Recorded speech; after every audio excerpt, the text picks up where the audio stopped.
आराधना के योग्य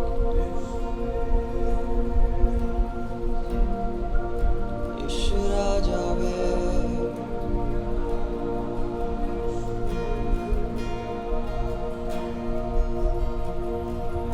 आराधना के योग्य प्रभु जी करता हूँ आराधना।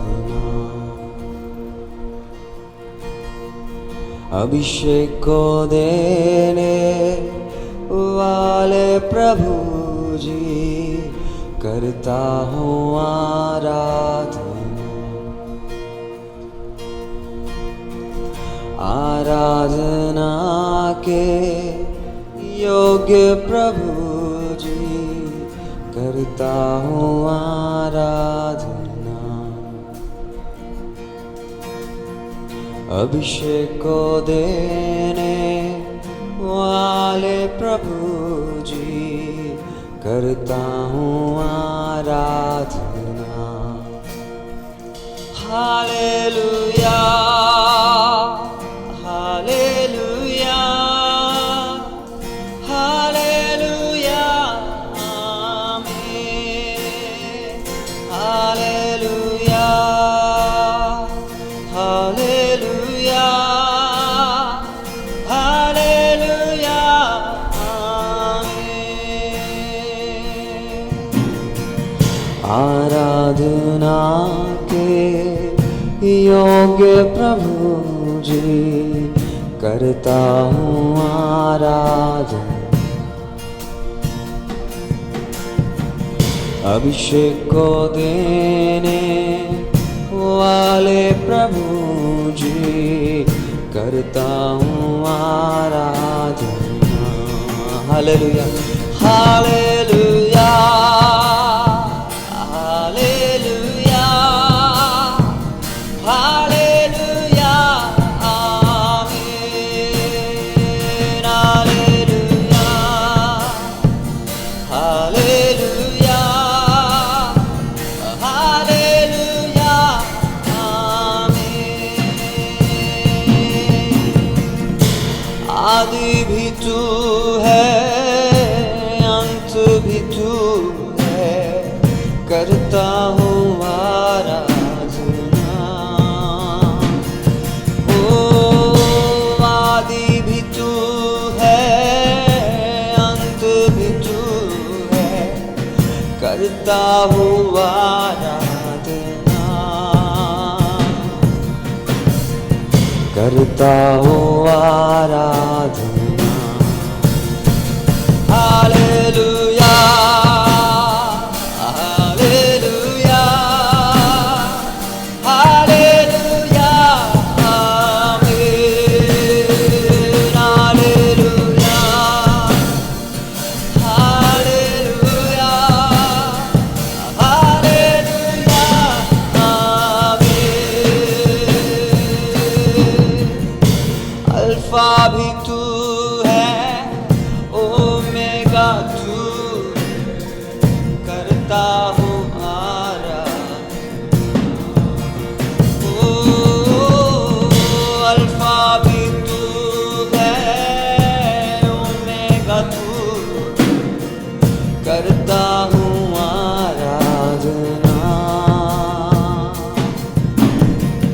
करता हूँ आराधना। हालेलुया हालेलुया हालेलुया आमीन। हालेलुया हालेलुया हालेलुया आमीन। हालेलुया हालेलुया हालेलुया आमीन। हालेलुया हालेलुया हालेलुया आमीन। आराधना के योग्य प्रभु जी करता हूँ आराधना। अभिषेक को देने वाले प्रभु जी, करता हूँ आराधना। आराधना के योग्य प्रभु जी, करता हूँ आराधना। अभिषेक को देने वाले प्रभु जी, करता हूँ आराधना। हालेलुया हालेलुया हालेलुया आमीन। हालेलुया हालेलुया हालेलुया आमीन। हालेलुया हालेलुया हालेलुया आमीन। हालेलुया हालेलुया हालेलुया आमीन। हालेलुया हालेलुया हालेलुया आमीन। हालेलुया हालेलुया हालेलुया यीशुवे। हालेलुया हालेलुया हालेलुया राजावे। Hallelujah hallelujah hallelujah.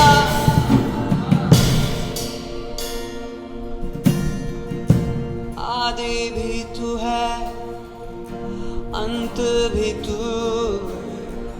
करता हूँ आराधना। आदि भी तू है, अंत भी तू है, करता हूँ आराधना। अल्फा भी तू है, अल्फा भी तू है, ओमेगा तू, करता हूँ आराधना। यीशुवे। अल्फा भी तू है, ओमेगा तू है,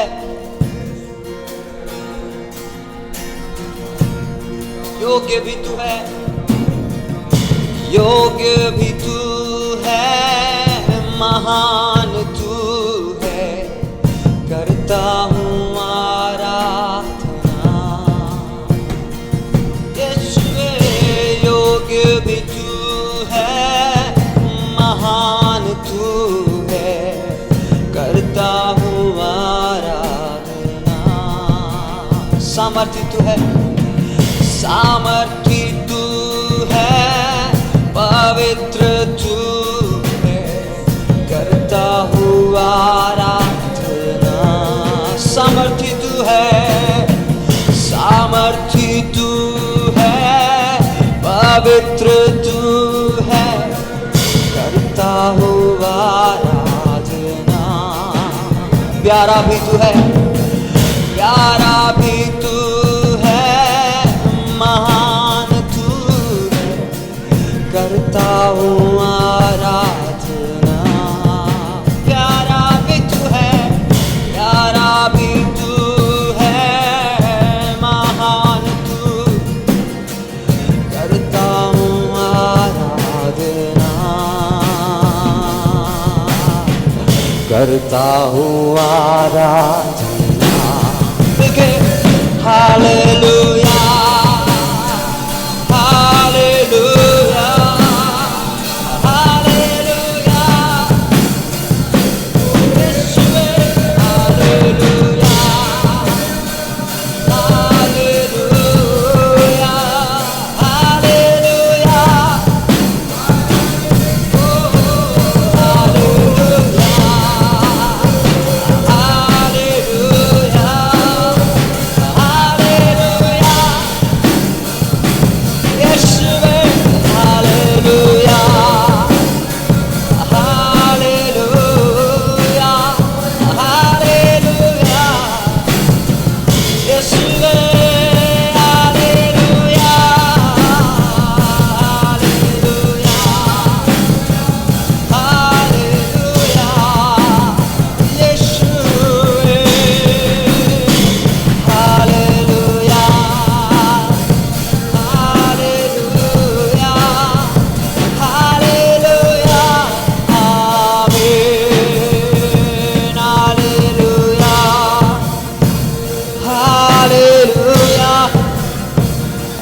तू सामर्थी है, तू पवित्र है।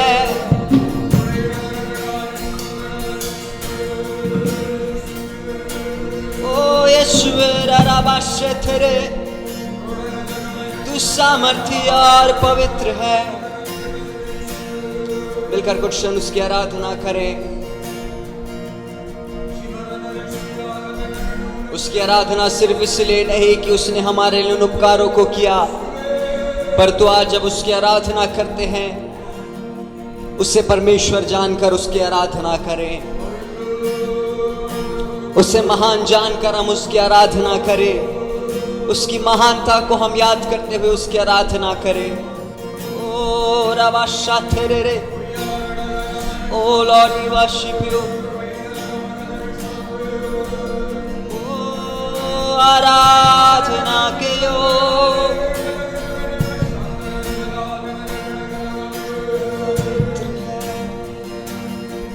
सामर्थ्य है प्रभु, ओ महान है, पवित्र है, सामर्थ्य है मेरे प्रभु।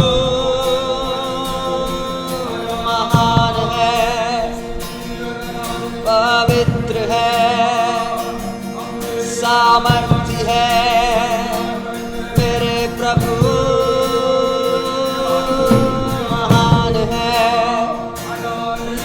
पवित्र है, सामर्थ्य है मेरे प्रभु। महान है, पवित्र है, सामर्थ्य है मेरे प्रभु। यीशु तू महान है, पवित्र है, सामर्थ्य है मेरे प्रभु। महान है, पवित्र है, सामर्थ्य है मेरे प्रभु। यीशु महान है, पवित्र है, सामर्थ्य है मेरे प्रभु। महान है, पवित्र है, सामर्थ्य है मेरे प्रभु।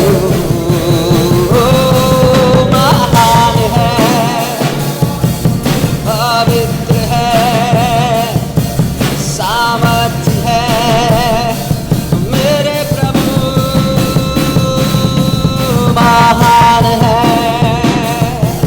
पवित्र है, सामर्थ्य है मेरे प्रभु।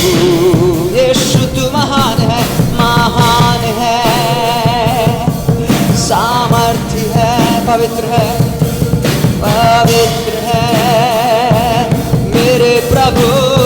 यीशु तेरा नाम, यीशु तेरा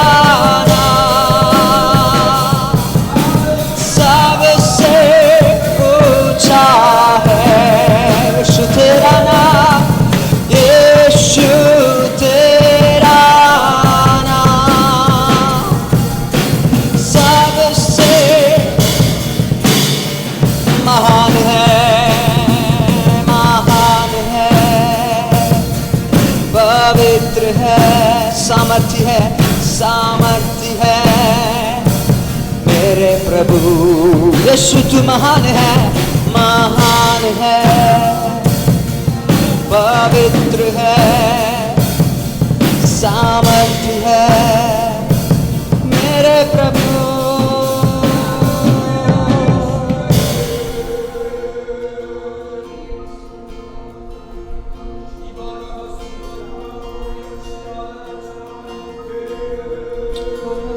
यीशुवे, यीशुवे, यीशुवे,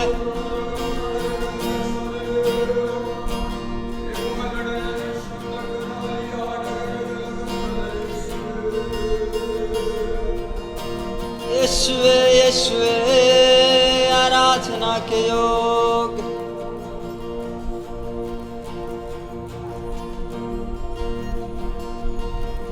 ओ यीशु राजा,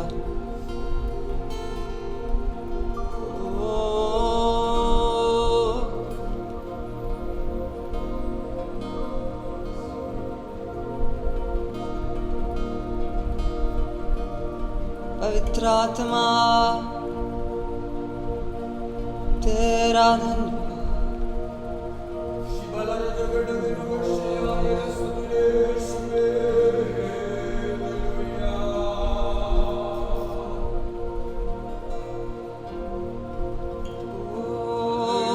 पवित्र आत्मा तेरा धन्यवाद।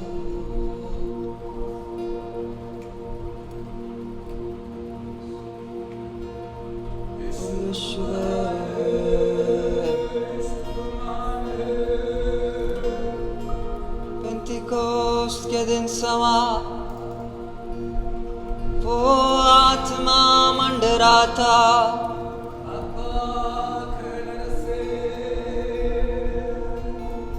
पेंतिकोस्त के दिन समा वो आत्मा मंडराता।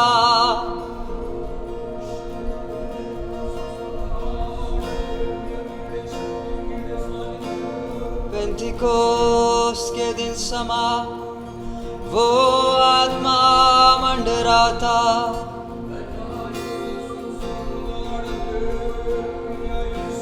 वो ऊपरी कोठरी की आत्मा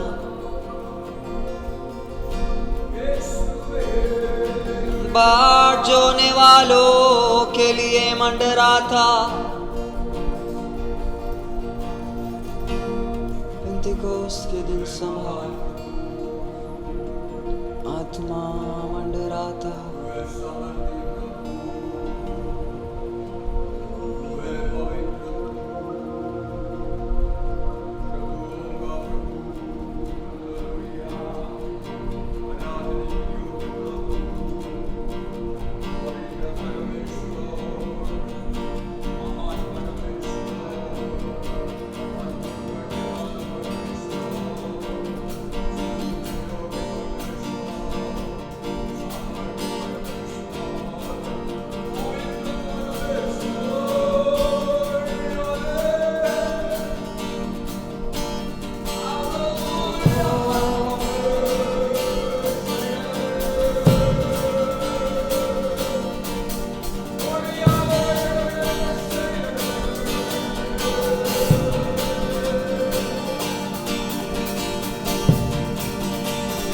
आत्मा मंडराता, पवित्र आत्मा मंडराता,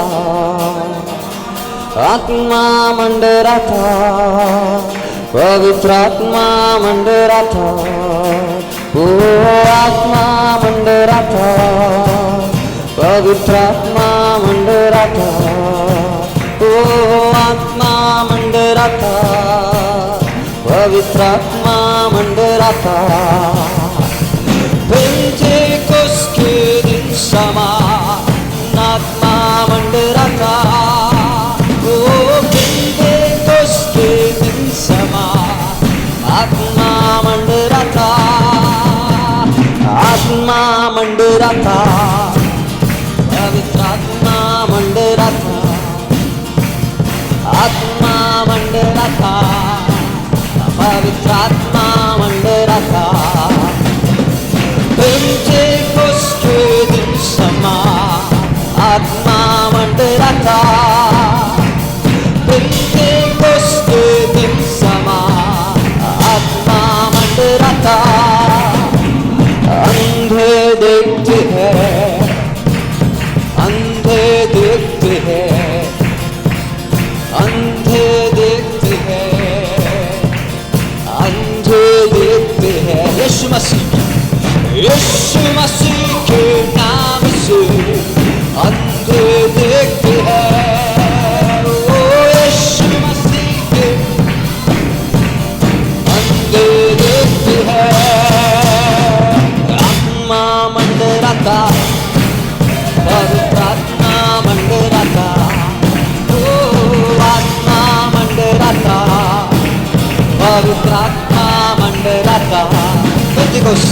पेंतेकोस्त के दिन समा आत्मा मंडरा था। ओ पेंतेकोस्त के दिन समा आत्मा मंडरा था। लंगड़े चलते हैं, लंगड़े चलते हैं, लंगड़े चलते हैं, लंगड़े चलते हैं। यीशु मसीह के नाम से लंगड़े चलते हैं। ओ यीशु मसीह के नाम से लंगड़े चलते हैं। आत्मा मंडरा था, पवित्र आत्मा मंडरा था, आत्मा मंडरा था, पवित्र आत्मा मंडरा था। पेंतेकोस्त के दिन समा आत्मा मंडरा था। ओ पेंतेकोस्त के दिन समा आत्मा मंडरा था। रोगी चंगे होते, रोगी चंगे होते, रोगी चंगे होते, रोगी चंगे होते। यीशु मसीह के नाम से रोगी चंगे होते। ओ यीशु मसीह के नाम से रोगी चंगे होते। आत्मा मंडरा था, पवित्र आत्मा मंडरा था। ओ आत्मा मंडरा था, पवित्र आत्मा। यीशु मसीह के नाम से, यीशु मसीह के नाम से आत्मा मंडरा था। पेंतेकोस्त के दिन समा, पेंतेकोस्त के दिन समा आत्मा मंडरा था। ओ आत्मा मंडरा था, पवित्र आत्मा मंडरा था, आत्मा मंडरा था, पवित्र आत्मा। पेंतेकोस्त दिन समा आत्मा मंडरा था। ओ पेंतेकोस्त के आत्मा। शैतान भागता है, शैतान भागता है, शैतान भागता है, शैतान भागता है। यीशु मसीह के नाम से शैतान भागता है। ओ यीशु मसीह के नाम से, यीशु मसीह के नाम से, यीशु मसीह के नाम से शैतान भागता है। ओ यीशु मसीह के नाम से शैतान। आत्मा मंडरा था, पवित्र आत्मा मंडरा था, आत्मा मंडरा था, पवित्र आत्मा मंडरा था। पेंतेकोस्त के दिन समा आत्मा मंडरा था। ओ पेंतेकोस्त के दिन समा आत्मा मंडरा था। पेंतेकोस्त के दिन समा आत्मा मंडरा था। ओ पेंतेकोस्त के दिन समा आत्मा मंडरा था। ओ पेंतेकोस्त के दिन समा आत्मा मंडरा था। ओ पेंतेकोस्त के दिन समा यीशु मसीह के नाम से रोगी चंगे होते। यीशु मसीह के नाम से रोगी चंगे होते। यीशु मसीह के नाम से शैतान भागता है। ओ यीशु मसीह के नाम से, यीशु मसीह के नाम से शैतान भागता है। यीशु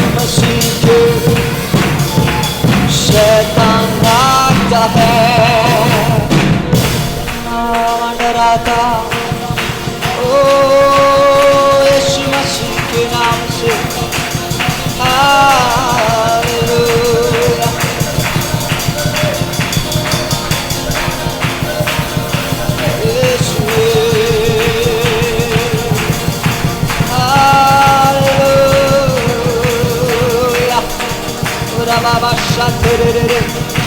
Lord, we worship you.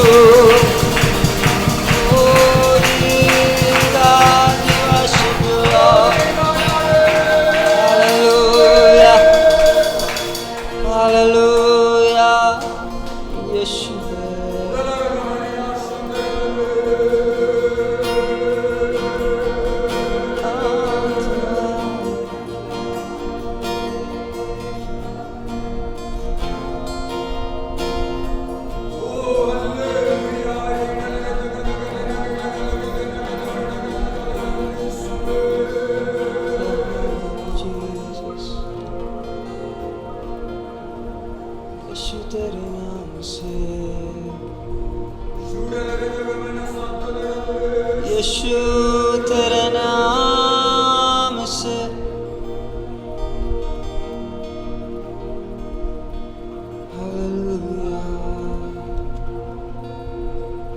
पवित्र आत्मा तेरी उपस्थिति के लिए हम तेरा धन्यवाद करते हैं।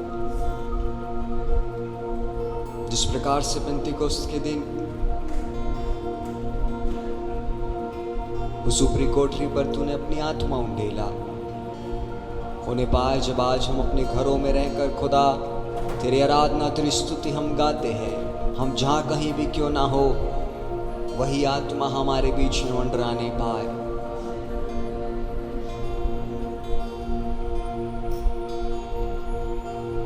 हमें से हर एक का घर, हमें से हर एक का कमरा खुदा वो ऊपरी कोठरी बनने पाए। जिस प्रकार से प्रभु वो लोग ऊपरी कोठरी में तेरी बाट जोह रहे थे, उसी प्रकार खुदा तेरी बाट जोहने में तो हमारी सहायता और मदद कर। तेरी आत्मा की सामर्थ्य के लिए इंतजार करने में तो हमारी सहायता कर प्रभु। सिर्फ गीतों को गाकर खुदा उस जोश में हम ये ना समझे कि खुदा यही आत्मा है, परंतु परमेश्वर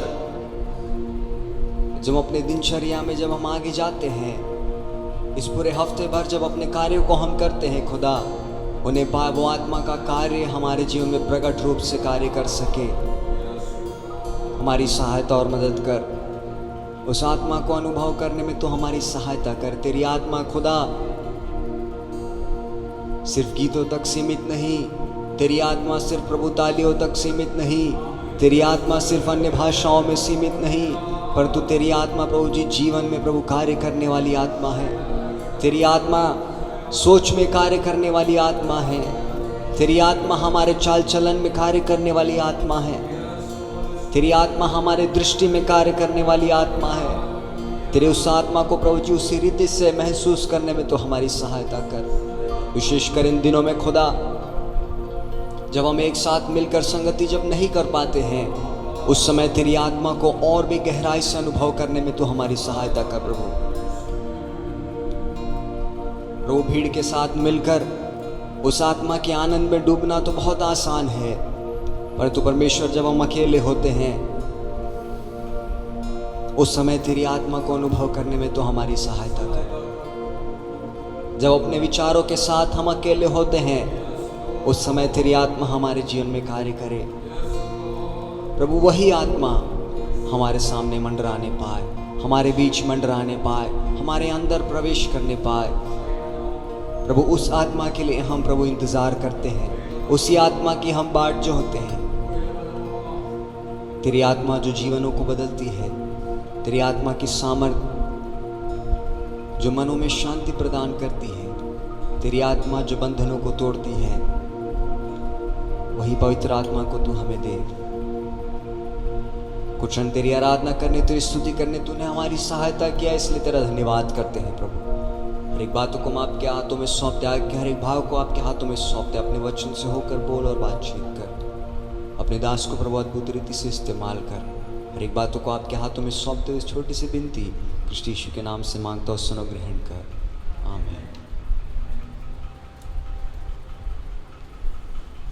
आइए हम परमेश्वर की वचन भजन संहिता से पढ़ेंगे। जैसे हम पढ़ते हैं बारी बारी से पढ़ेंगे। मेरे साथ आप निकालिएगा भजन संहिता 8, बुक ऑफ साम्स 8। हे यहोवा हमारे प्रभु, तेरा नाम सारी पृथ्वी पर क्या ही प्रतापमय है। तूने अपना वैभव स्वर्ग पर दिखाया है।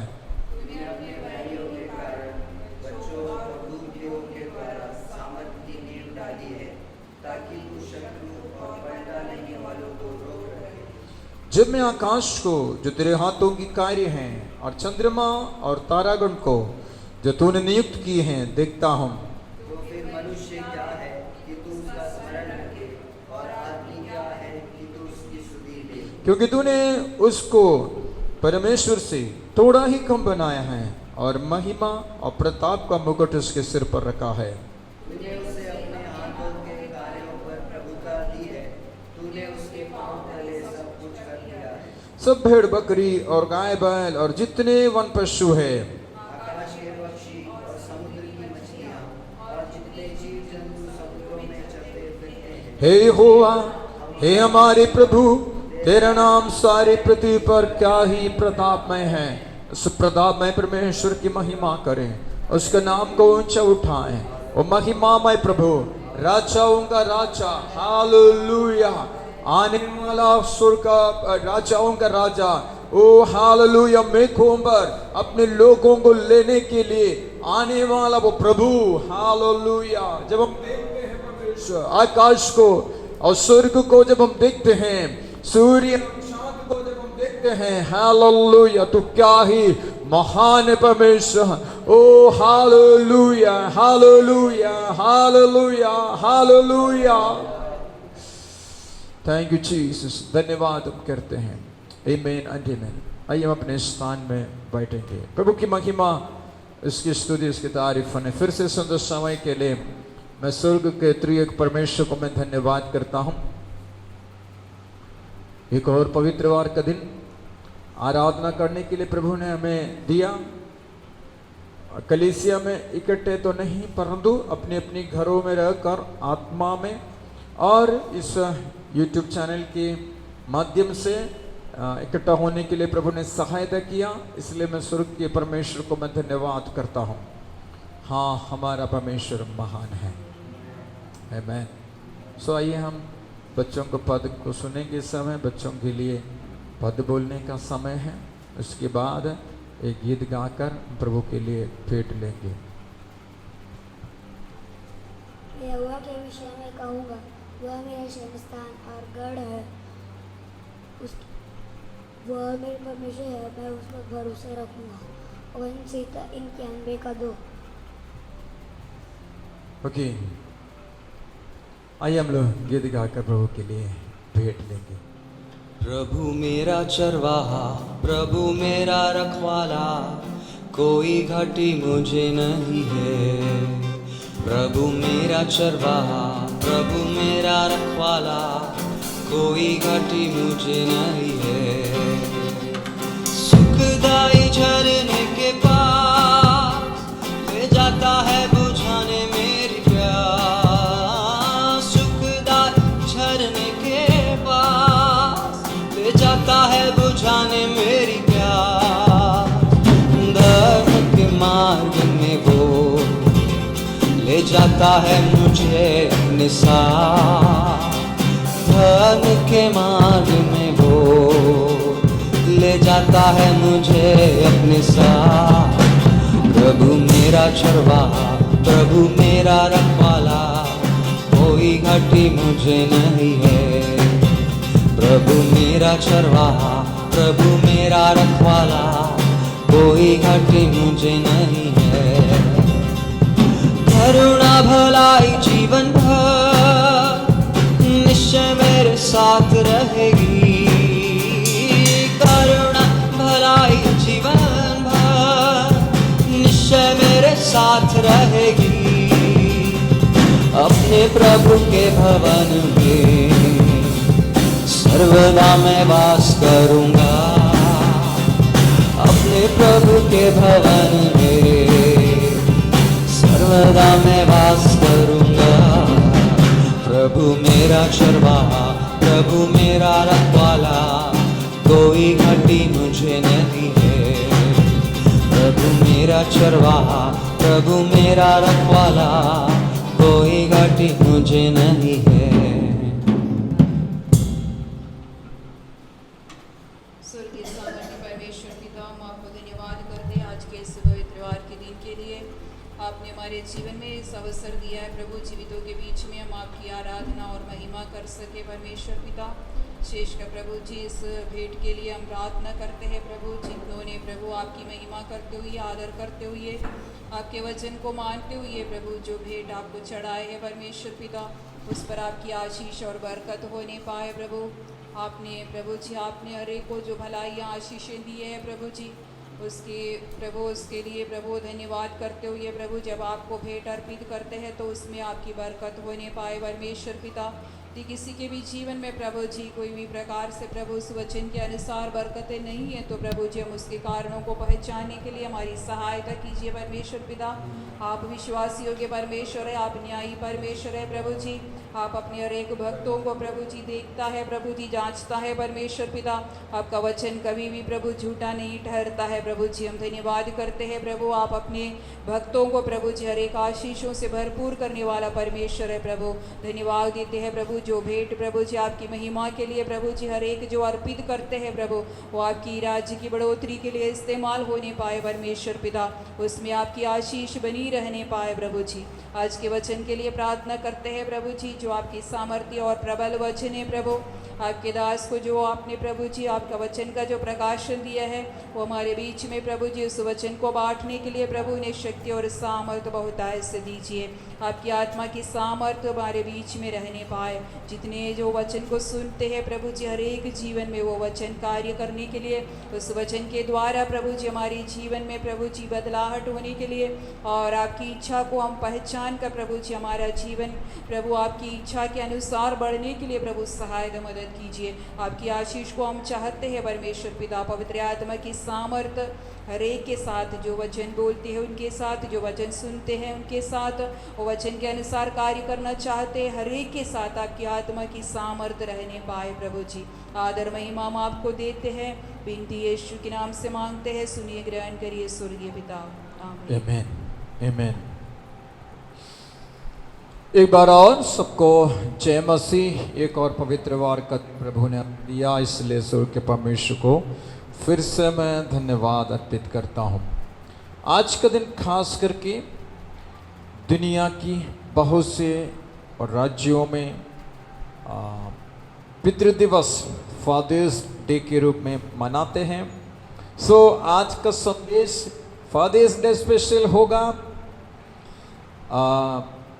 इस समय मुझे सुनने वाले हर एक पिताओं को फादर्स डे का बहुत सारी बधाइयाँ हो। प्रभु आपको धन्यवाद, प्रभु के नाम से आपको धन्यवाद। प्रभु आपको आशीष दे। यही प्रार्थना करता हूँ कि प्रभु यीशु आपको उस पिता की जिम्मेदारी को निभाने का और शक्ति दे और सामर्थ्य दे। हर पिता लोगों से मेरी यही विनती है, प्रभु से प्रार्थना करे, प्रभु तूने मुझे इतने साल पहले एक पिता बनाया और उस पिता का दायित्व यदि मैं पूरा नहीं कर पाया, यदि मैं चूक गया, मेरी सहायता मदद कीजिए। मैं विश्वास करता हूँ स्वर्ग का परमेश्वर आपको शक्ति देगा, आपको सामर्थ्य देगा, आपके ऊपर अनुग्रह करेगा। इस पृथ्वी से आप जाने से पहले या फिर आप जीवित रहते हुए, हम जीवित रहते हुए प्रभु की मसीह यीशु की आगमन हो। यदि आपकी प्रार्थना, मेरी प्रार्थना ये है, पिता, स्वर्गीय पिता, मसीह यीशु के नाम से मैं प्रार्थना करता हूँ, तूने मुझे बीते इतने साल पहले एक पिता बनाया और उस पिता की जिम्मेदारी, दायित्व, उसमें से यदि कुछ चूक गया है, रह गया है, लापरवाह हुआ है, मेरी सहायता कीजिएगा। इस समय पवित्र आत्मा से यदि आप विनती करेंगे, जरूर पवित्र आत्मा एक और मौका आपको देकर उस पिता के दायित्व को, जिम्मेदारी को बखूबी निभाने के लिए शक्ति देगा, सामर्थ्य देगा। आज इस फादर्स डे में संदेश की ओर जाने से पहले जब मैं संदेश तैयार कर रहा था, प्रार्थना कर रहा था, उन लोग भी मेरे सामने में आए जो आज तक विवाह के बाद पिता नहीं बन सके। मैं आप लोगों से कहना चाहूंगा, जिनको अभी पिता बनने की अवसर बाकी है, आप ठहरे रहिएगा, या अभी पिता बनने की कोई उम्मीद नहीं है, अब पिता बन नहीं सकते हैं, कहना चाहूंगा यह समय स्वर्गीय पिता ने आपको दिया है, उस स्वर्गीय पिता की उपस्थिति को अनुभव करने का, उस स्वर्गीय पिता के सानिध्य को अनुभव करने का एक अवसर स्वर्गीय पिता ने आपको दिया है। इसलिए आप यदि पिता बन नहीं सके, मैं कहूं उसमें भी स्वर्गीय पिता को धन्यवाद दीजिएगा, क्योंकि मेरा परमेश्वर सब कुछ बेहतर जानने वाला एक पिता है, हमारा स्वर्गीय पिता। दूसरा, मुझे आज यदि कोई ऐसे लोग सुन रहे हैं जिनका पिता इस पृथ्वी पर जीवित नहीं है, या आप अपने पिता को नहीं जानते हैं, या आप अपने पिता को खो दिए हैं, मैं आपसे कहना चाहूंगा इससे बेहतर एक अवसर नहीं कि स्वर्गीय पिता को जानने के लिए। बीते दिनों में कई बार कई बच्चे अपनी माता पिता की खो जाने के कारण से माता पिता ने उनके साथ बिताए हुए क्षणों को याद करते हुए, माता पिता उनके लिए किए हुए उन उपकारों को, आशीषों को याद कर, उपकारों को, उन भलाइयों को याद करते हुए रोते हैं। मेरे पिता रहता तो मेरे लिए ऐसा नहीं होता, इस कठिन वेला में मेरे पिता मेरे साथ रहते। मैं आपसे कहूं, आपके पास एक स्वर्गीय पिता है, उस स्वर्गीय पिता को अनुभव करने का, बेहतर अनुभव करने का और करीब अनुभव करने का, आप में अनुभव करने का एक बेहतर समय है ये समय। इसलिए मुझे सुनने वाले प्रियजन, वो हर एक व्यक्ति जिनको लगता है इस पृथ्वी पर मेरा पिता नहीं है, मेरा पिता होता तो कितना अच्छा होता, ये नहीं सोचिएगा आपका पिता नहीं है, परंतु आपका एक स्वर्गीय पिता है। हाँ, आपके सांसारिक पिता नहीं तो आपका स्वर्गीय पिता है, परंतु एक और पिता आपके पास है जिसको कई बार नजरअंदाज किया जाता है, वो है आत्मिक पिता, जिसने आपको स्वर्ग के पिता से मुलाकात कराया। परमेश्वर को धन्यवाद करता हूं। पद को पढ़ने से पहले मैं आपसे आपको याद दिलाना चाहूंगा, यदि मेरी संदेश आप लगातार सुनने वाले व्यक्ति हैं, खास करके कलीसिया के लोग बेहतर जानते हैं, मसीह यीशु पर विश्वास करने वाले एक एक व्यक्ति को मसीह यीशु की लहू से धुलकर उद्धार पाए हुए, मसीह यीशु की लहू, मसीह यीशु पर विश्वास करके, मसीह यीशु को अंगीकार करके स्वर्ग के परमेश्वर की संतान बने हुए एक एक व्यक्ति को तीन पिता है। एक उनको जन्माए हुए पिता स्वर्ग परमेश्वर और उनके आत्मिक पिता।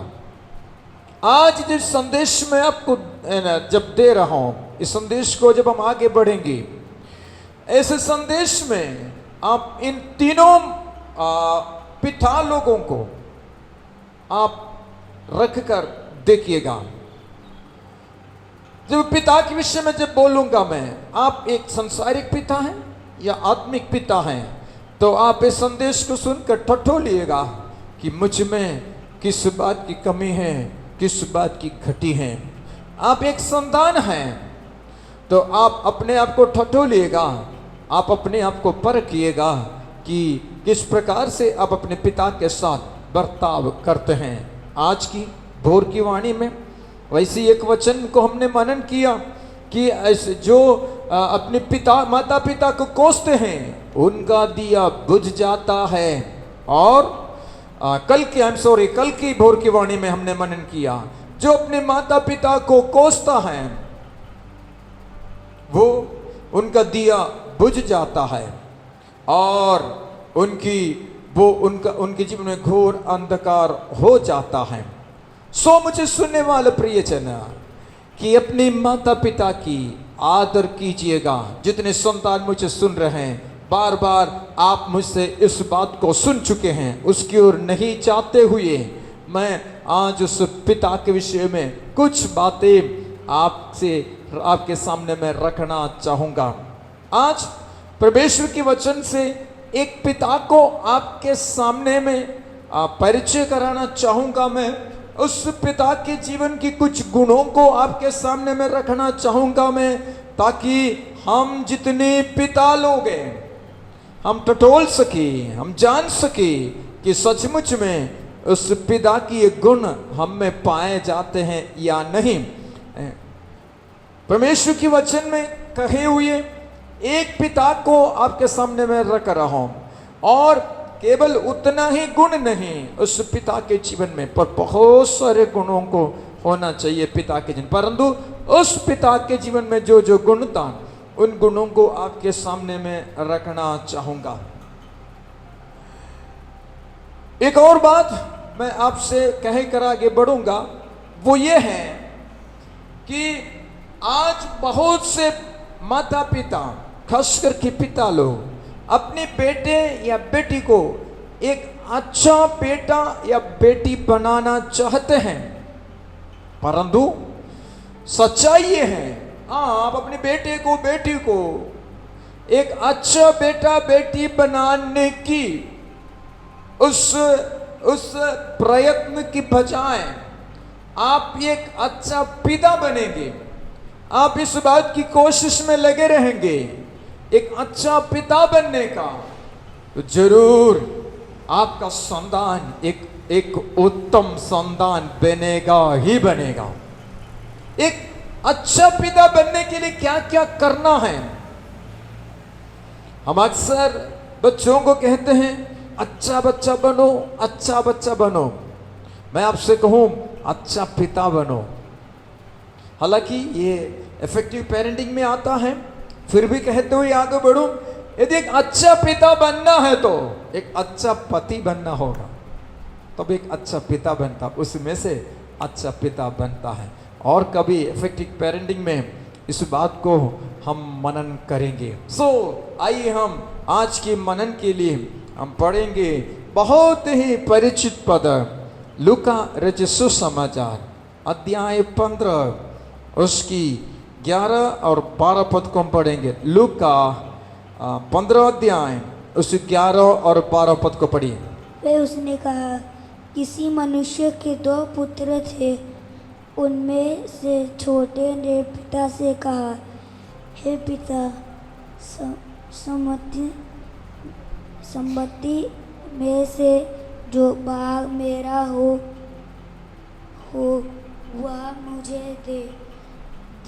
वह मुझे दे दिया जाए। उसने उनको अपनी संपत्ति बांट दी। आमीन। वचनों को पढ़ने प्रभु हमें आशीष देने जाए। उनमें से चुटके ने पिता से कहा कि हे पिता, संपत्ति में से जो भाग मेरा हो वह मुझे दे दीजिए। उसने उनको अपनी संपत्ति बांट दी। प्रभु की महिमा उसकी स्तुति होने पर। 11 पद क्या था? फिर उसने कहा, किसी मनुष्य की 2 पुत्र थे। मैं आज इस प्रकार से कहना चाहूंगा, एक पिता और 2 पुत्र। इस पिता की दोनों पुत्र के साथ की वार्तालाप, यह है आज मेरा विषय इस फादर्स डे की स्पेशल में। आज आपके सामने में एक उत्तम पिता की कुछ गुणों को मैं आपके सामने में जल्दी से रखना चाहूंगा। एक पिता की 6 गुणों को मैं आज आपके सामने में रखना चाहूंगा। एक उत्तम पिता की जीवन में क्या क्या गुण पाए जाते हैं, पाए जाना चाहिए, ये जो पिता जिसको हम देखते हैं, जिसको हम कहते हैं उड़ाऊ पुत्र के पिता, जिसका नाम हमको नहीं मालूम, उस उड़ाऊ पुत्र के पिताजी के नाम से वो पिताजी जाना जाता है। वो पिताजी को अच्छा लगेगा ये सुनकर कि उड़ाऊ पुत्र के पिता जी नहीं, जितनी संतान मुझे सुन रहे हैं, उड़ाइएगा नहीं ताकि आपकी पिताजी इस नाम से ना जाना जाए। सोच के देखिए, आज बहुत से संतानों के विषय में ऐसा ही कहा जाता है, ऐसा होने ना पाए। वापस आ जाऊं मैं, ये पिताजी के गुणों को हम देखते हैं, एक एक करके हम देखते हैं। सबसे पहले मैं आपसे कहना चाहूंगा, he was a righteous person, वो एक धर्मी व्यक्ति था। वो एक, मैं सीधे पॉइंट की ओर जाऊंगा, नहीं तो आज मैं समाप्त नहीं कर पाऊंगा। 6 पॉइंट मेरे पास है, एक एक को थोड़ा थोड़ा करके मुझे आपके सामने में एक्सप्लेन करने का है। वो एक धर्मी शब्द में जो इस्तेमाल किया यहाँ पर, he was a righteous person, अर्थात वो एक नेक व्यक्ति था। वो पक्षपात करने वाला व्यक्ति नहीं था। आप उसकी 12वां पद की उसकी दूसरे आखिरी भाग को पढ़ेंगे तो हमने अब पढ़ते हैं, उसने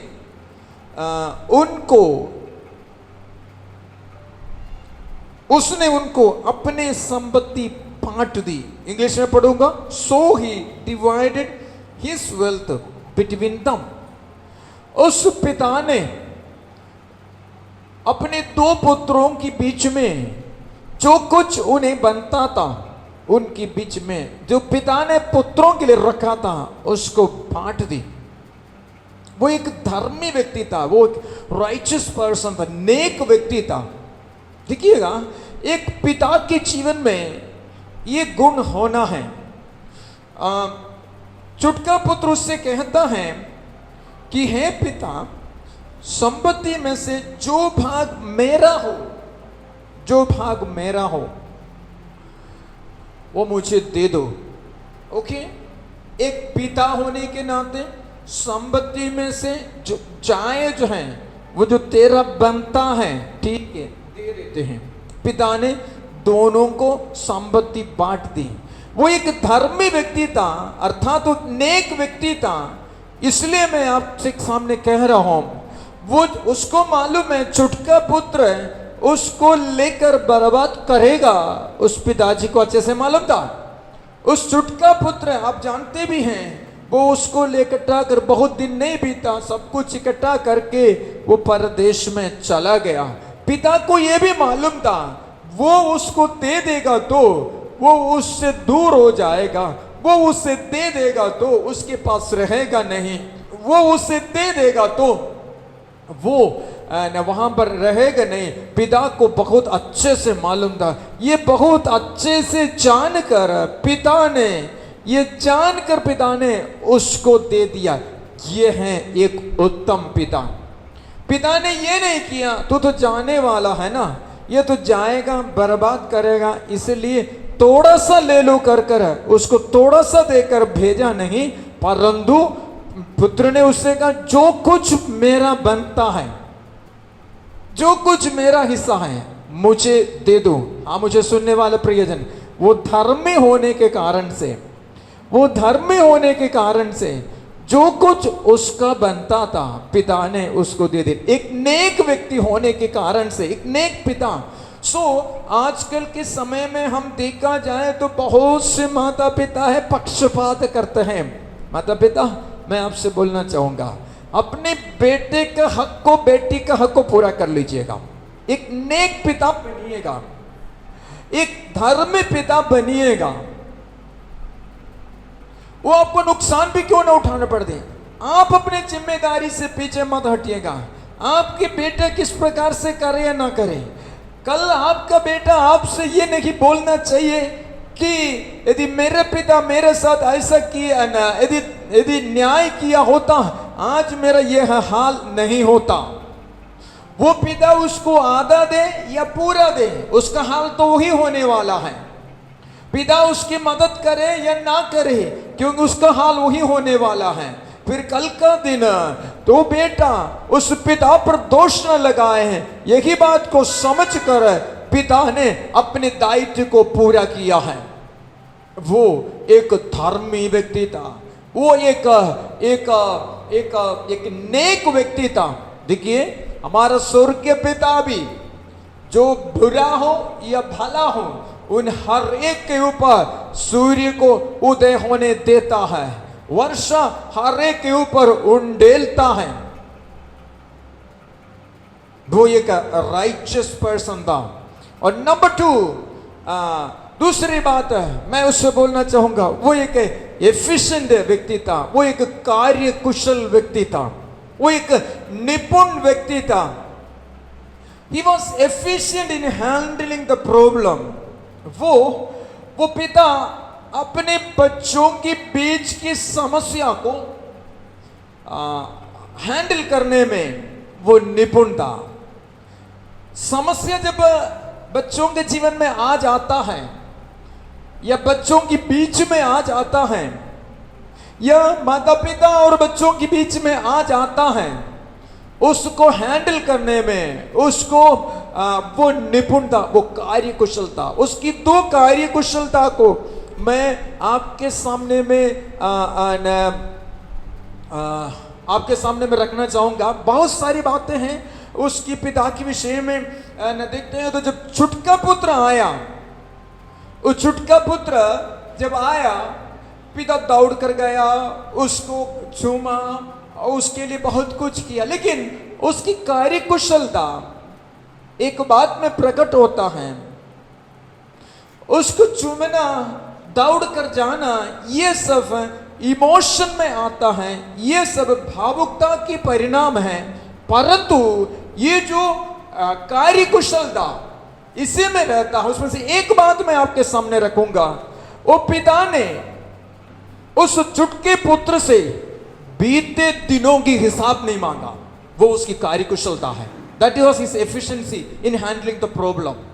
समस्या का निराकरण करने के लिए उसकी कार्य कुशलता का एक प्रमाण मैंने आपको बताया।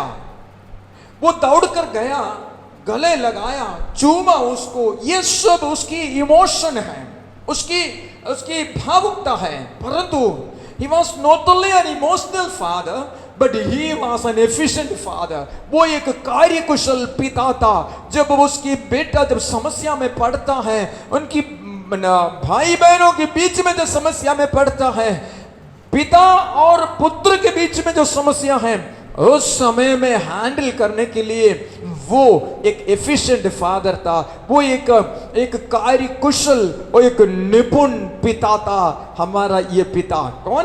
हमारा नहीं, इस उड़ाव पुत्र का पिता जिसका नाम नहीं बताया। सो दूसरी बात मैं आप लोगों से बोलना चाहूंगा कि एक पिता में जो गुण होना चाहिए, जो मुझे इस उड़ाव पुत्र के पिताजी में देखने को मिला, वो एक कार्य कुशल पिता था। मैं आपसे बोलना चाहूंगा, ये उड़ाव पुत्र के पिता से भी एक उत्तम कार्य कुशल पिता है हमारा स्वर्गीय पिता। लौटाने वाले लोगों से बीते हुए दिनों की हिसाब मांगने वाला पिता नहीं है हमारा पिता। तूने कितना बर्बाद किया, तूने कितनी बातों को मेरे उड़ाया, तूने मेरे पुत्र को निंदा किया, यीशु मसीह की आशीषों को तूने तुच्छ जाना, कोई भी हिसाब नहीं रखता है वो पिता। परंतु वो पिता उसको ले लेता है। वो एक एफिशिएंट कार्यकुशल पिता था। समय होने से मैं लौट आऊंगा इसकी ओर, बाकी नहीं तो मैं इसको पूरा नहीं कर पाऊंगा। तीसरा है he was humble। वो बहुत नम्रता, वो बहुत नम्र पिता था। उसकी नम्रता, वो दौड़ के जाकर अपने छुटके पुत्र से गले लगा है, उसमें नहीं उसकी नम्रता, परंतु उस पिता की उस नम्रता मुझे देखने को मिला। उसकी 28वें पद को पढ़ेंगे, 15 अध्याय उसकी 28वें पद को पढ़िए। सुनकर वह क्रोध से भर गया और भीतर जाना ना चाहा। परंतु उसका पिता बाहर आकर उसे मनाने लगा। उसके पिता बाहर आकर उसको मनाने लगा। घटना आप जानते हैं, इसलिए बोलते हुए मैं आगे बढ़ूंगा। जब चुटके पुत्र घर आया, चुटके पुत्र घर आने के बाद वो वहां पर बांड वालों को बुलाया गया और बछड़ा काटा गया है, उसके लिए अच्छे कपड़ा लाया गया है, पहनाया है। बड़ा पुत्र सुबह से खेत गया हुआ था, वो जब शाम को वापस आया, उसने दूर से ही देखा, सुना कि घर में कुछ उल्लास हो रहे हैं, कुछ पर्व टाइप का हो रहा है। क्या बात है, उसको कुछ समझ में नहीं आया। उसने सोचा पिताजी ने तो मुझे तो सुबह कुछ बताया नहीं, फिर क्यों ऐसा हो रहा है। एक सेवक को बुलाकर पूछा क्या हो रहा है। उसने पूरे हाल को बताया। पूरी हाल बताया तो वो क्रोधित होकर बाहर खड़ा हो गया। ये बात पिताजी को पता चला। जब मेरा बड़ा पुत्र बाहर क्रोधित होकर खड़ा है, उस समय की घटना को हम यहाँ पर पढ़ा है। तब वहां पर ये सुनकर वो क्रोध से भर गया, पितर जाना ना चाहा, परंतु उसका पिता बाहर आकर उसे मनाने लगा। देखिएगा, बाहर आकर उसे मनाने लगा। उसकी सिंपलिसिटी, वो भीतर बैठकर नौकर को भेजा नहीं, तू जाकर उसको बोल दे, समझदारी के साथ काम कर ले। उसको मैंने वो पिता की नम्रता देखिएगा, वहां पर वो उसको डांटा नहीं, वहां पर उसकी मानसिक स्थिति को बेहतर पहचान कर, किसका, उस जेठे पुत्र का, बड़ा पुत्र का मानसिक स्थिति को बेहतर पहचान कर वो एक सर्वेंट को भेजा नहीं, परंतु वो खुद बाहर आया। उस बेटा जहां पर था घर के बाहर, वहां पर खुद आया और उससे मनाने लगा। इसलिए पिछले पॉइंट में मैंने बताया, he was an efficient father. समस्या को हैंडल करने में वो एक निपुण पिता था। वो बाहर आकर उसकी सिंपलिसिटी, उसकी हम्बलनेस, उसकी नम्रता देखिएगा। वो पिता कितने नम्रता अपने बेटे के सामने आकर गिड़गिड़ाने लगा। देखिएगा, यहां पर उस बड़े पुत्र को पिताजी डांटा नहीं, वहां पर उसकी आत्मिकता के विषय में बताकर उसको उलाहना नहीं दिया। तू इतने दिन से मेरे साथ है, तेरे को समझना चाहिए। वो गुम गया था, भटक गया था, बोलता है उसको, परंतु उसको वो डांटता नहीं है, स्थिति को संभालता। वो आकर उसको मनाने लगा, उसको स्थिति को मनाने लगा। He was humble. मुझे सुनने वाले प्रियजन, जब दो भाइयों के बीच में, भाई बहनों के बीच में झगड़ा जब हो जाते हैं ना, ये पिता लोग यदि हम्बल हो जाएं, ये केवल पिता ही नहीं, ये माता पिता यदि हम्बल हो जाए ना, नम्र हो जाए ना, घर की बहुत सारी समस्याएं, बहुत सारी लड़ाइयां समाप्त हो जाएगा। माता पिता भाई बहनों के बीच की बातों, एक बीच का ब्रिज बनना चाहिए ताकि उनके समस्याओं को हल करने वाला। वो पिता उस बेटे के सोच के देखिए, बेटे के सामने में पिता नम्रता के साथ उसको आकर मना रहे। He was a humble man. वहां पर उस बेटे की आत्मिकता को नाप नहीं रहे, उस बेटे को डांट नहीं रहे हैं, उसको दोष नहीं लगा रहे हैं, उसको झिड़की नहीं लगा रहे हैं, परंतु उसको मना रहे हैं। देखो बेटा, तुमको आनंद करना चाहिए, ये तो गुम गया है, गुम गया था, मर गया था, लेकिन अब जी गया है। आओ हम आनंद करें, हम उस पर हम धन्यवाद दे, आज उल्लास में शामिल हो जाइएगा। सो मुझे सुनने वाले मेरे प्रिय भाई, वो पिता एक नम्र पिता था। वो अपने पितृत्व को, फादरहुड को वहां पर सामने लाता नहीं। मैं पिता हूं तो भी उसकी मेरी बात नहीं मानता, जाने दो, रहने दो। नहीं, ये पिता दोनों को संभालने का काम एक साथ करता है। आज मुझे सुनने वाले हर एक पिताओं से मैं कहना चाहूंगा, थोड़ा सा यदि हम हम्बल हो जाएं, थोड़ी देर के लिए हमें दुख जरूर लगेगा, थोड़ी देर के लिए यदि हमें इधर उधर की बातें सुनकर, हालात को सुनकर यदि हमें लगेगा, तो भी यदि हम थोड़ा देर नम्र हो जाए, घर दोनों भाइयों के बीच में सुलह करा सकता है मेरे प्रिय। थोड़ा सा नम्र हो जाने से, ही वहां से हम्बल फादर, वो एक नम्र पिता था। अब चौथी बात की ओर हम जाएंगे, ही वहां से टेंडर फादर। टेंडर इंग्लिश में जो शब्द है TNDER, अर्थात वो एक कोमल पिता था, स्नेहिल पिता था, वो एक दयालु पिता था। क्यों कहता हूं? वो उसकी 20वां पद को पढ़िएगा। तब वह उठकर अपने पिता के पास चला। हाँ। वह अभी दूर ही था कि उसके पिता ने उसे देखकर तरस खाया। उसकी पिता ने उसे देखकर तरस खाया। He was compassionate with his children. वो टेंडर था, उसका हृदय कोमल हृदय था। आज बहुत से कोमल लोग होते हैं, बहुत कोमल लोग हैं, नाम कोमल नहीं बोल रहा मैं, हृदय से कोमल। दुनिया के लिए कोमल है वो, लेकिन अपनी बच्चों के विषय में जब आते हैं ना, वो टेंडर की वजह टेम्पर में आ जाता है। वो उनका टेम्पर एकदम बढ़ जाता है, टेम्परेचर बढ़ जाता है एकदम। टेंडर की बजाय वो टेम्पर में आ जाता है। नहीं, हमें टेम्पर वाला पिता नहीं बनना है, पर तो टेंडर वाला पिता बनना है। टेंडर मतलब कि कोमल, नरम। वो उसको देखकर तरस आया। आपका बेटा यदि ऐसा करेगा तो ऐसे उसको देखकर कैसा लगेगा हमको जी? आपका सब कुछ उड़ाया, वो वापस आएगा तो, अरे भैया मैं होता तो मैं तो घर में रहता, उस अपने नौकर को भेजता, बोलता देख, अरे कौन आया देख, नौकर आके बोलता कि मालिक आपका बेटा आया है। कौन बेटा? वो छुटका वाला जो गया था ना, आ गया ना बुद्धू लौट के, उसको बोलो ना वहीं 2 दिन वहां रहेगा, थोड़ा सबक सीखने दो। भैया वो सबक सीख कर आया हुआ है, सबक सीखा है तभी तो वापस आया है। वो एक टेंडर पिता था, वो दयालु पिता था। वो केवल छुटके पुत्र के ऊपर ही दया नहीं किया है, मैं तो बोलता हूं बड़ा वाला पुत्र के ऊपर भी दया किया है। इसलिए वो बाहर निकलकर वो उससे बातें करता है। देखिएगा मेरे प्रियो, और मैं आपको बताऊं, ये बड़ा पुत्र इस पिताजी से इतने क्रोधित होने के पीछे का कारण मैं आपको बताऊं, क्योंकि बड़ा पुत्र को मालूम है ये बड़ा दयालु है।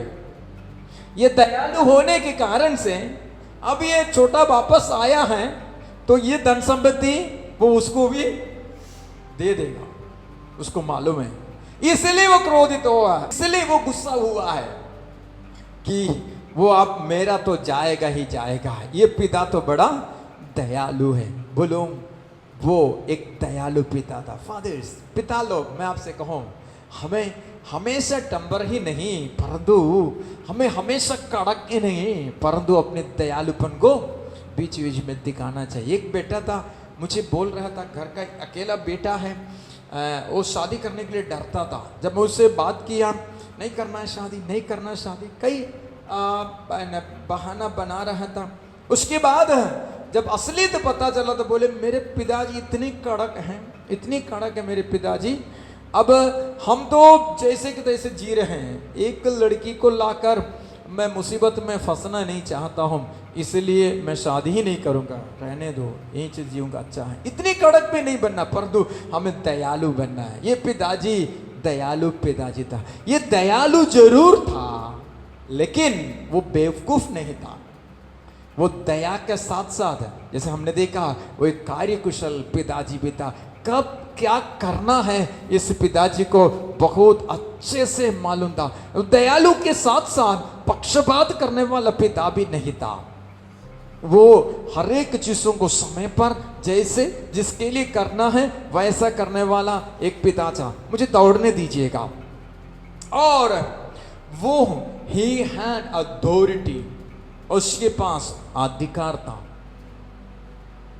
या दूसरे शब्दों में कहूं, वो अपने पिता के अधिकार को बेहतर इस्तेमाल करना जानता था। वो पिता, आप मुझे सुनने वाले, एक संसारिक पिता हो या आत्मिक पिता हो, पिता यदि अपने अधिकार को सही रीति से, सही समय पर, सही जगह पर इस्तेमाल करें, ये बहुत जरूरी है। देखते हैं हम ये पिता ने अपने बेटों के साथ किस किस प्रकार से अपने अधिकार को इस्तेमाल किया। आप उसकी 12 पद को हमने पढ़ा, हमने उस 12 पद को पढ़ा। 12 पद में उसने अपने संपत्ति को दोनों के बीच में बांट दिया, अपने संपत्ति को बांट दिया। वो अपने अधिकार को इस्तेमाल करते हुए बांट दिया है, बराबर बांट दिया होगा मैं सोचता हूं, नहीं तो छुटका तो मानता नहीं, पक्का है। वो बराबर अपने अधिकार का इस्तेमाल करते हुए। अब आप 22वां पद से लेकर 25वां पद तक आप पढ़ेंगे। इसकी 22वां पद से लेकर इसकी 25वां पद तक पूरा पढ़ने की जरूरत नहीं, परंतु इसकी एक एक बातों को आप मनन करेंगे। यहां पर देखिएगा, पिता ने अपने अधिकार को जो इस्तेमाल किया उसका एक सबूत मैं आपको बताऊं। ये छुटका पुत्र जब आया, ये पिता ने उस बड़े पुत्र से सलाह नहीं लिया इसके लिए क्या क्या करना है। यहां पर हम एक एफिशिएंट पिता को देखते हैं, एक एफिशिएंट फादर, एक कार्य कुशल पिता हमेशा अपने अधिकार को सही जगह में इस्तेमाल करता है, सही रीति से इस्तेमाल करता है। उसको मालूम है किसके साथ क्या करना, कैसा करना है। मैं जानता हूं मेरे प्रियो, ये एक कैरिस्मेटिक मैसेज नहीं है, आपको आपकी आंसू पोंछने वाला एक संदेश नहीं है, मैं जानता हूं, परंतु आपके परिवार को बनाए रखने का एक संदेश है, इस बात को मैं जानता हूं। इसलिए मैं आपसे इस प्रकार से आगे बढ़ना चाहूंगा। ये घर के माता पिता यदि इस वचन के अनुसार, इस पिता में पाए जाने वाले ये 6 गुणों के अनुसार आप अपने जीवन को, यदि अपने परिवार को यदि सुधार ले, यदि आप में 6 गुण पाए जाता है, इसको और आप बढ़ाइएगा, तो 7वां दिन, विश्राम का दिन, आपको विश्राम मिलेगा ही मिलेगा। परिवार में आपको विश्राम मिलेगा ही मिलेगा।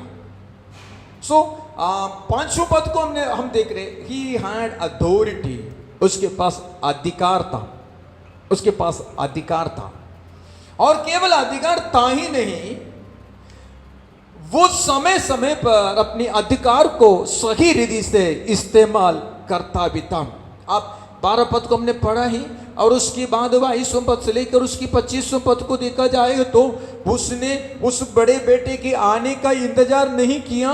उस छोटे पुत्र के लिए वस्त्र लाने के लिए, अंगूठी लाने के लिए, चप्पल लाने के लिए, या फिर कौन सा बैंड वाले को बुलाना है, क्या करना है, कैसा करना है, ये सब के लिए उस छोटे पिता ने इंतजार नहीं किया, अपने अधिकार को इस्तेमाल किया। अपने अधिकार को इस्तेमाल करते हुए उसने उस कार्य को वहां पर किया। एंड 6th एंड लास्ट, वो 6वां और आखिरी गुण उसके जीवन में जो पाया जाता था, he has a forgiving spirit, he forgives, अर्थात वो माफ करता था, माफ करने वाला पिता था।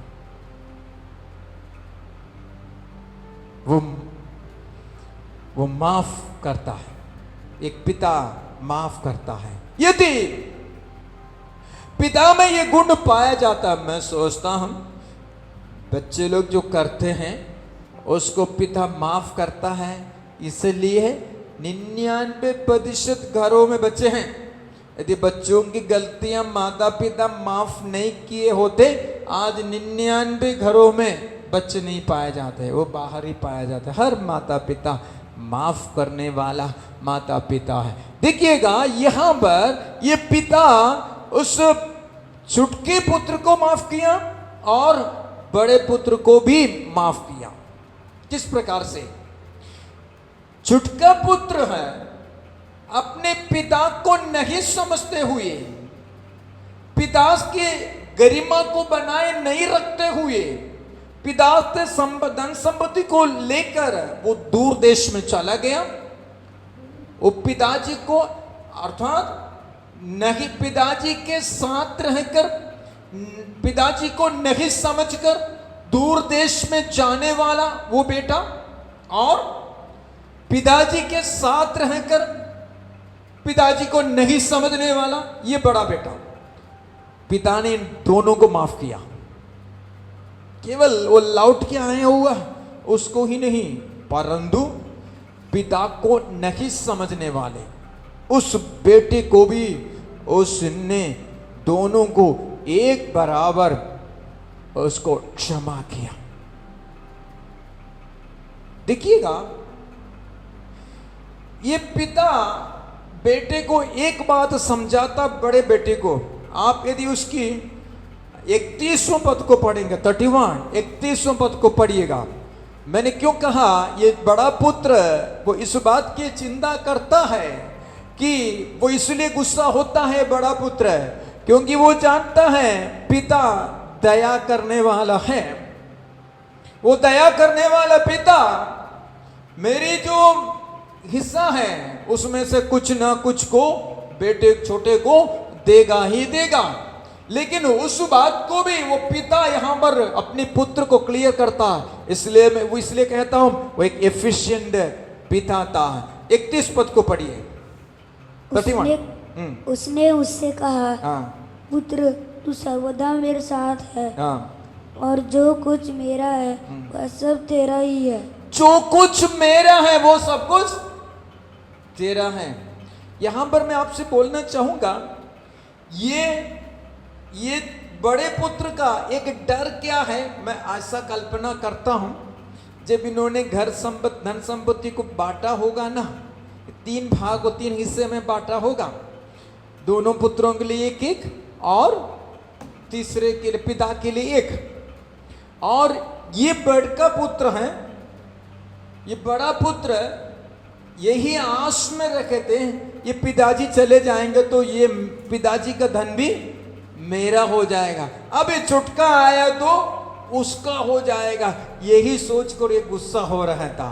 लेकिन पिताजी वहां पर क्लियर करता है, जो कुछ मेरा है वो तेरा ही है, जो कुछ मेरा है वो तेरा ही है। उसी बात को सोचकर तुझे क्रोधित होने की जरूरत नहीं।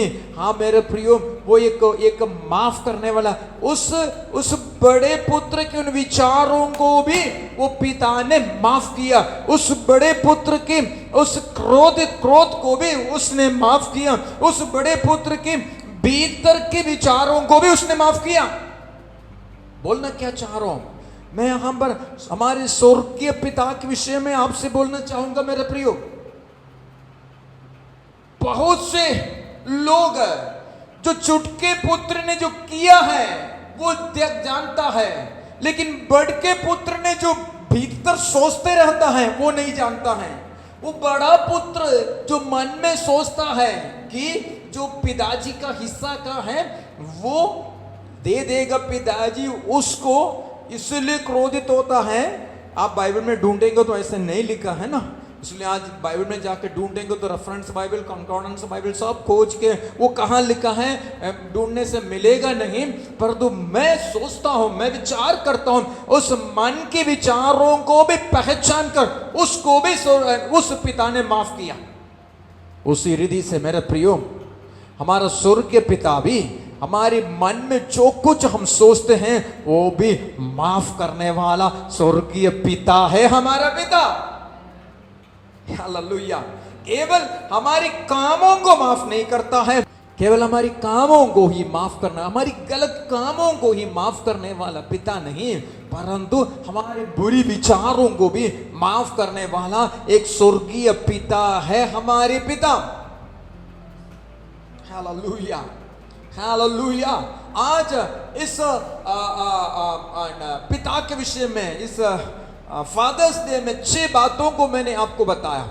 अब जिस प्रकार से मैंने आपको बताया उसको मैं थोड़ा रिवर्स करना चाहूंगा।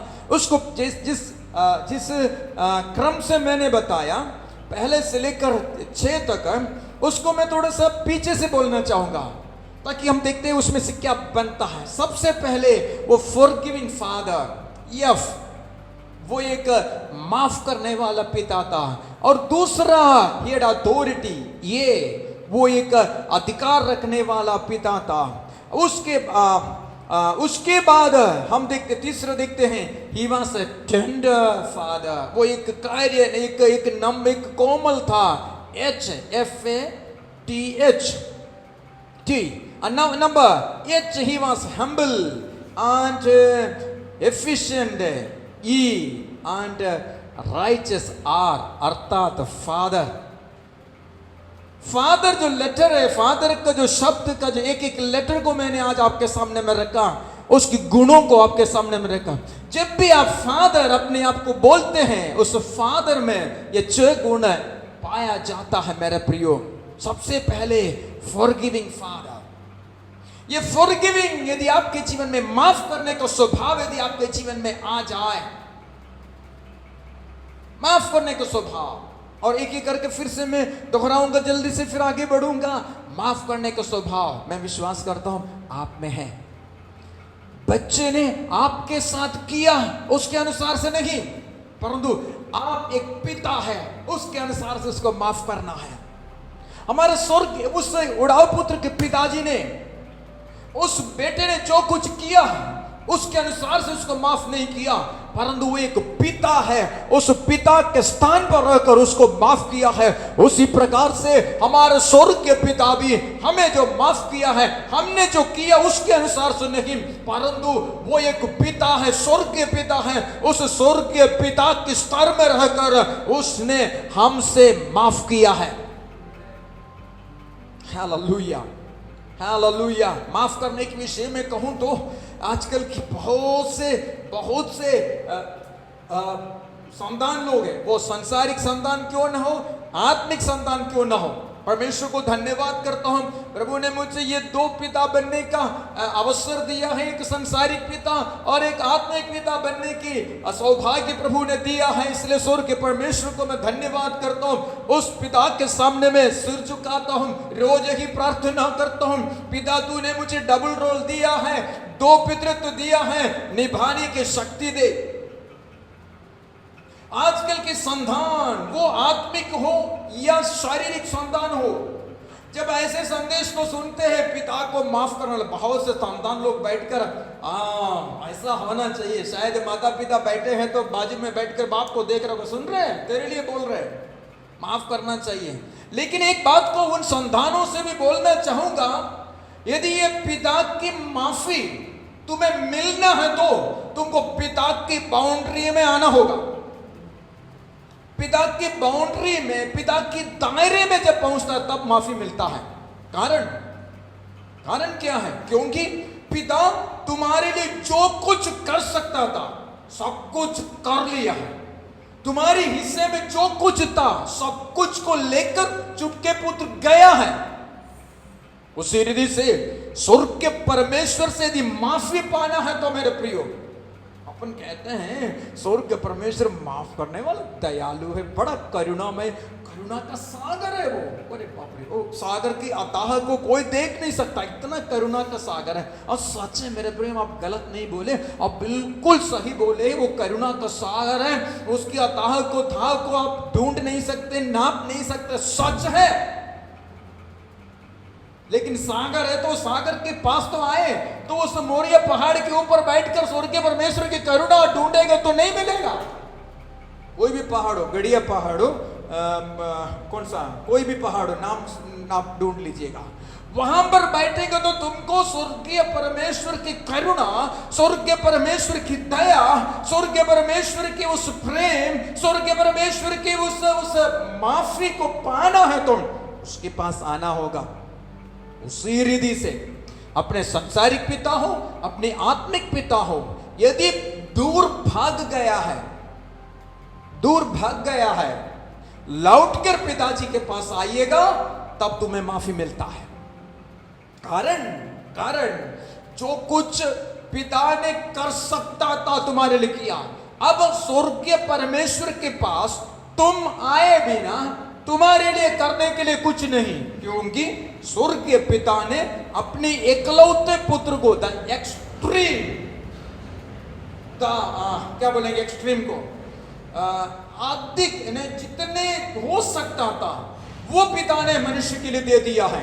इसलिए कहता है जो कोई उसके पास आए, इससे अधिक स्वर्ग के पिता के पास देने के लिए कुछ नहीं है। स्वर्ग के पिता की माफी हमें प्राप्त होना है तो स्वर्ग के पिता की उस दायरे में जब हम पहुंचेंगे मेरे प्रियो, तब ही उस स्वर्ग के पिता की माफी हमें प्राप्त हो सकता मेरे प्रियो। उस स्वर्ग के परमेश्वर के दायरे में जब पहुंचेंगे तब तुम जान सकता है वो स्वर्ग के पिता कितनी दयालु हैं, वो स्वर्ग के पिता कितनी एफिशिएंट है, वो स्वर्ग के पिता उसकी अधिकार की दायरा कितना बड़ा है। ये सब तुम स्वर्ग के पिता की उपस्थिति में पहुंचेंगे तभी मालूम होता है। दूर में रहकर सोचने से नहीं होगा, दूर में रहकर निर्णय लेने से नहीं होगा, दूर में रहकर चर्चा करने से नहीं होगा। आजकल के बहुत से उड़ाव पुत्र लोग, ये उड़ाव पुत्र है ना, पिता की घर से गए हुए को उड़ाव पुत्र कहते हैं। उस घर में जो नहीं है, उस घर की उस खानदान में जो नहीं है, उनका उड़ाव पुत्र नहीं कहते हैं। बाइबल के अनुसार उड़ाव पुत्र वो है जो एक बार मसीह यीशु की लहू के द्वारा उद्धार पाए और उस उद्धार से भटक गए हैं, वो है उड़ाव पुत्र। ऐसे उड़ाव पुत्रों से आज परमेश्वर की आत्मा बात करना चाहता है। मेरा पिता के अधिकार मेरा पिता तुम्हारे लिए इस्तेमाल करना चाहता है। तुम्हारे विरुद्ध में आने वाले हर एक शत्रु को शत्रु को गिराने के लिए, शत्रु को हराकर तुम्हें जय देने के लिए मेरे स्वर्गीय पिता अपनी अधिकार की अंगूठी तुम्हारे लिए तैयार करके रखा है। उस उद्धार के वस्त्र को तुमने गंवा दिया है, मेरे स्वर्गीय पिता ने तुम्हारे लिए नया वस्त्र को रखा है। तुम्हारे मार्ग आगे बिखरा हुआ है, लेकिन तुम्हारी मार्ग की हर एक रुकावटों को दूर करने के लिए, तुम्हारी रास्ता सुगम करने के लिए पिता ने तुम्हारे लिए युद्ध रखा हुआ है।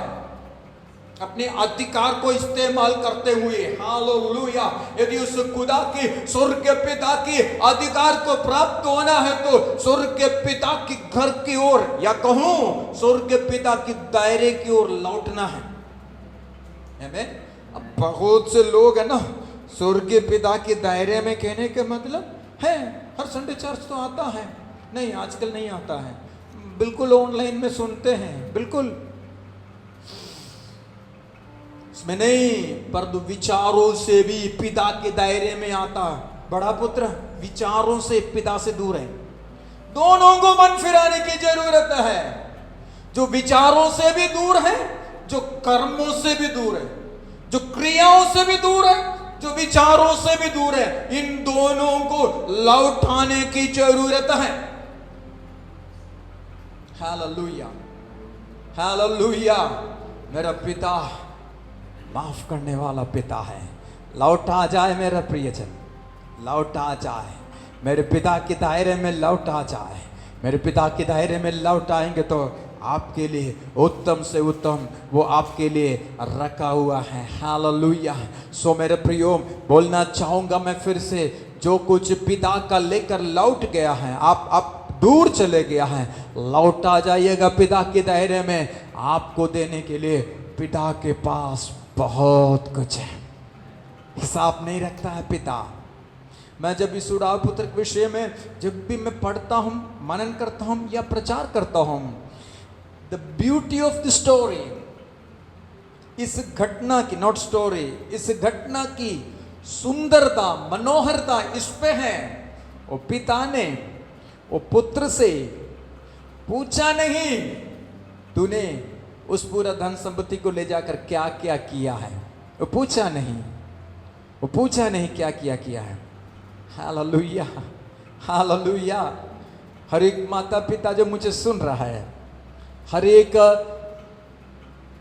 आत्मिक पिता जो मुझे सुन रहा है, मैं आपसे कहना चाहूंगा, आपके संतान यदि भटक गए हैं, यदि वो लौट आना चाहता है तो बीते दिनों की हिसाब को पूछे बिना एक नई रिधि से शुरू करने की मौका उसको दीजिएगा।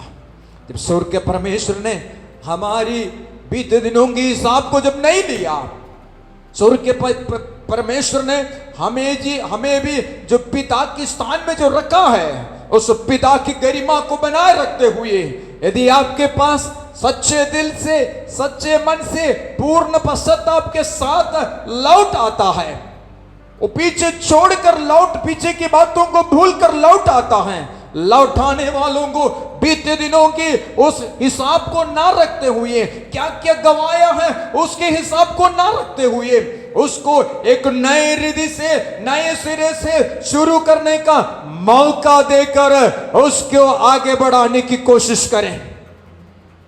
Thank you Jesus, thank you Lord. विचारों से भी, लेकिन इसके साथ साथ ये भी बोलो, ये लौटाने वाला है ना, पूर्ण रूप से लौटाना है। बहुत से यही एक फ्रेज बन गया है, हमारे माँ बाप तो हमें समझता नहीं है। सवाल करूं, तुम कितना समझते हो माता पिता को? माता पिता बोलते हैं बच्चे तो हमें आजकल कुछ नहीं समझते हैं, तुम कितना समझते हो अपने संतानों को? हाँ मुझे सुनने वाला प्रियजन, हमारे स्वर्ग के पिता हमें माफ किया, हम भी अपने संतानों को माफ करें। मुझे सुनने वाले भाई और बहनों, हमारे लिए एक स्वर्ग के पिता है, यदि लौटाते हैं तो हमारे लिए उत्तम से उत्तम रखा हुआ है। एक और वाक्यांश और बोलकर समाप्त करूं। छुटका पुत्र जब तक घर में रहा तब तक पिता को नहीं समझा। पिता को समझने के लिए, पिता की घर की महिमा को समझने के लिए उसको दूर देश में जाना पड़ा। अभी भी ये बड़ा पुत्र पिता को नहीं समझा है, अभी भी नहीं समझा है। ये दोनों कलीसिया में पाए जाने वाली विश्वासियों की दो ग्रुप को बताता है। फिर विषय वो नहीं, फिर भी दो शब्दों में कहकर समाप्त करूं। विश्वासी बनने के बाद भी स्वर्गीय पिता की उस आशीषों को नहीं समझते हैं। परमेश्वर के भवन में होते हुए भी, उद्धार पाने के बावजूद भी संसार के मित्रों के साथ बकरे का पार्टी बनाने के लिए यहीं रहकर सोचते हैं, परंतु दूसरा पार्टी मनाकर पिता के घर के नौकरों की वो रोटी वही मिल जाए तो अच्छा है सोचकर बैठा है। विचारों को देखिए, पिता के घर के विषय में क्या सोचते हैं। कभी कभी कुछ लोगों को पिता के घर के विषय में समझने के लिए, पिता को समझने के लिए, पिता की असलियत को समझाने के लिए पिता कभी कभी जाने देता है। जी हाँ, मुझे सुनने वाला प्रियजन, पिता के घर में रहकर पिता को समझो तो बहुत बढ़िया है मेरे प्रिय, बहुत अच्छा है पिता के घर में रहकर पिता को समझना है तो। हालेलुया। मैं यही समाप्त करना चाहूंगा, हम पिता को समझने वाला बनने पाए। जितने पिता मुझे आज सुन रहा है, मैंने आपको आज 6 गुणों को बताया एक फादर का, FATHER फादर। अब जब भी एक पिता आप जब अपने आप को बोलेंगे, टटोलिएगा ये 6 गुण आपके अंदर पाया जाता है या नहीं जाता है। हालेलुया।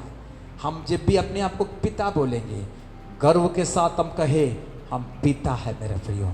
Hallelujah, hallelujah. स्वर्ग के परमेश्वर इस वचन के द्वारा हमें शरीर को आशीष दें। हम प्रार्थना करें, हम अपनी आंखों को बंद करें, सिरों को झुकाएं, हम प्रार्थना करें।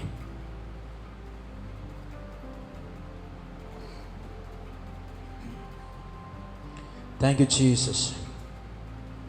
सामर्थ्य स्वर्ग के परमेश्वर, हम आपको धन्यवाद देते हैं आपके उपकारों के लिए, आशीषों के लिए। पिता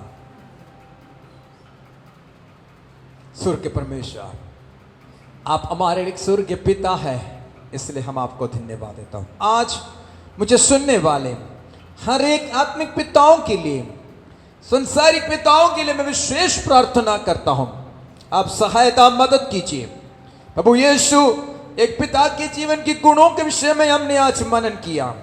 सहायता कीजिए एक एक व्यक्ति को मनन करने के लिए, जांचने के लिए उनके जीवन में वो गुण पाया जाता है या नहीं। यदि नहीं तो हालेलुया, स्वर्ग के पिता आपकी उपस्थिति में यीशु के नाम से आकर घुटना टेका अंगीकार कर कर स्वर्ग के पिता से कहो, हे पिता, मुझे एक उत्तम पिता बनाइए। आपकी उस पितृत्व की सामर्थ्य आत्मा मुझे दीजिए, ताकि मैं एक अच्छा आत्मिक पिता बनूं, एक अच्छा संसार के पिता बनूं। मसीह यीशु के नाम से हर एक पिताओं के लिए प्रार्थना करता हूं। प्रभु, एक पिता की दायित्व, एक पिता की जिम्मेदारी पूरा करने में चूक गया है, यदि वो रह गया है कुछ बातें, यदि लापरवाह हुए हैं, यीशु के नाम से आपकी उपस्थिति में नम्रता, दीनता के साथ, पश्चाताप के साथ प्रार्थना करने वाले एक एक व्यक्तियों के लिए मसीह यीशु के नाम से स्वर्ग के पिता से विनती करता हूं, करुणा कीजिए स्वर्ग के पिता, करुणा कीजिए स्वर्ग के पिता। प्रभु यीशु, ये वचन हर एक के जीवन में 100 गुना शिष्ट कारण होने पाए। सारी आदर महिमा हम आपको देते हैं। बिंदी उद्धार करता मसीह यीशु के नाम से मांगता हूं, सुनो, ग्रहण कीजिए। आमीन, आमीन। हमारे पिता परमेश्वर का प्रिय प्रभु यीशु मसीह का अनुग्रह, पवित्र आत्मा की संगति सहभागिता हम में से हर एक के साथ मसीह यीशु को दोबारा आगमन होता रहे। आमीन, आमीन। जय मसीह सबको। प्रभु आप सबको आशीष।